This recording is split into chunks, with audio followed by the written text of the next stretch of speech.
Paborito mo din ba ang pansit palabok? Kung oo ang sagot mo, para sa'yo itong meaty at overloaded na palabok recipe na lulutuin natin ngayon. Super easy lang nitong gawin at pwede mo din itong pagkakitaan. Kaya tara, umpisa na agad natin. Una nating gagawin sa paggawa ng palabok ay ang pagbababad ng noodles sa tubig. Ibababad natin ito ng kahit 20 minutes hanggang sa maging malambot na ang mga noodles. Yung noodles na gamit pala natin dito is yung ginagamit din sa pansit bihon. Pwede kayong gumamit ng mga type ninyong palabok noodles dito. May iba't iba kasing klase ng palabok noodles guys. Kayo na lang po ang bahalang mamili. Bali half kilo recipe po itong gagawin natin ngayon. Doblehin nyo na lamang po ang sangkap kung mas madami sa half kilo ang gagawin ninyo. After ng 20 minutes na pagbababad ay lumambot na ang noodles. Paghihiwa-hiwalayin lang natin ang mga strands ng noodles at pwede na tayong mag-proceed sa pagluluto. Dito sa isang pan ay maglalagay lang tayo ng kaunting mantika dahil magto-toasted tayo ng bawang. Lagay lang dito yung kalahati nitong napino nating bawang. Bali isang buong bawang po ang napino natin dyan. Tutustahin lang natin ang bawang ng nasa low heat para hindi ito madaling masunog at pumait. Once matoasted na, ay ilagay ito sa isang separate na lagayan at iset aside. Dito ulit sa isang pan ay maglalagay lang tayo ulit ng mantika na panggisa. Igisa lang natin dyan ang sibuyas at bawang hanggang sa umamoy na ang mga ito. Pagkagisa ng mga aromatics, ay ilalagay na natin dyan ang mga hinimay-himay nating tinapa. Bale isang balot lang ng tinapa na may 4 na isda ang hinimay natin dito. Itong tinapa talaga ang magbibigay palabok taste dito sa ating lulutuin. After nating maigisa ang tinapa, ay isusunod na din natin dyan ang ground pork. 1/4 kilo po ng ground pork ang nagamit natin para sa reseping ito. Haluin at igisa-gisa lang muna natin ang ground pork at saka natin yan tatakpan. After ng 2 minutes, ay haluin natin muli itong niluluto. Dito ay ilalagay na natin dito ang iba pang mga pampalasa. Maglalagay lang tayo dyan ng isang pirasong shrimp cubes, kaunting paminta at kaunting patis. Dagdagan nyo na lamang po ang pampalasa na inilagay natin kung sa tingin ninyo ay kulang pa ito.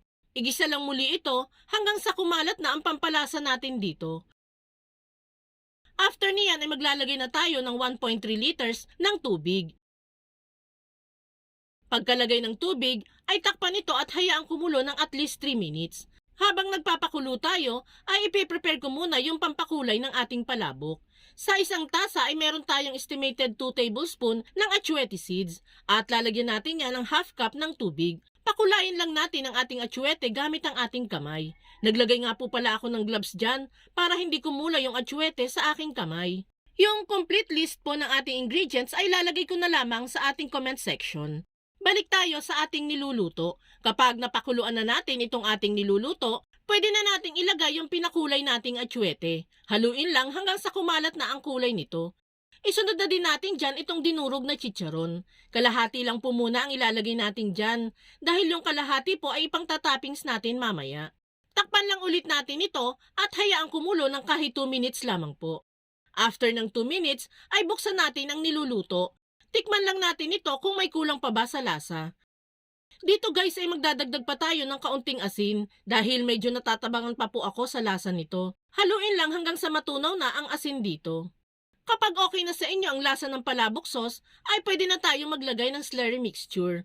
Paunti-unti lang po muna ang lagay hanggang sa makuha natin yung gusto nating lapot ng sauce. Bali sa slurry mixture, nagtunaw lang po tayo dyan ng 1/4 cup ng cornstarch sa 1 cup ng tubig. Sa point na ito ay nakaset na lang ang apoy natin sa low heat. Maglagay pa tayo ng slurry mixture kung nalalabnawan pa po tayo sa ating palabok sauce. Pakuluan lang natin ito hanggang sa makuha na natin ang gustong consistency ng ating sauce. Yung ganitong kalapot ay pwede na po para sa akin to guys. Take note lang po na habang nalamig po itong palabok sauce, mas lalo pong nagiging malapot po ito. Kaya okay na po ito para sa akin. Kukuha lang po tayo ng konting palabok sauce dito para pang toppings natin mamaya. Matapos niyan ay pwede na nating ilagay yung bihon noodles natin dito. Haluin lang natin yan hanggang sa totally magmix na ang noodles at ang sauce. Lulutuin natin ito hanggang sa mawala na ng tuluyan ng sabaw itong niluluto natin. At kapag medyo kumati na ang sabaw, maglalagay na tayo dyan ng kalahati nitong ginayat-gayat nating spring onions. Halu-haluin pa natin ng kaunti yan at pwede na tayong mag-plating. Dito sa isang bilao ay ilalagay muna natin ang nalutong pansit palabok. Sunod ay ibuhos natin dito yung nireserba nating palabok sauce kanina. Sunod ay dinurog na chicharon.